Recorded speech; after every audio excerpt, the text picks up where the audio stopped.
Здравствуйте. Если у вас зависают игры или фильмы по непонятной причине, возможно, этим гайдом я смогу вам помочь. Так вот, для начала отправляемся в управление устройствами. Находим адаптеры дисплея. Возможно, у вас тут будет два аппарата.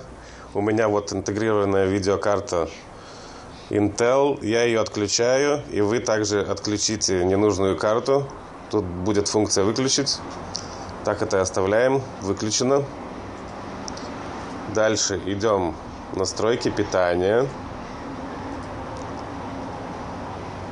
У меня тут выбрана высокая производительность, чтобы компьютер хорошо работал на высокую мощность. Настройки, изменить планы. Изменение настроек плана. Изменить улучшенные настройки плана. Находим управление питанием процессора. Разветвляем. Максимальное состояние процессора выбираем. И тут вот два параметра будет у вас по 100% каждый. Вы измените их на 99%. И так и оставьте. Нажимаем ОК. Вот и все. Сейчас ваши игры и фильмы должны идти просто прекрасно. Надеюсь, что я вам помог.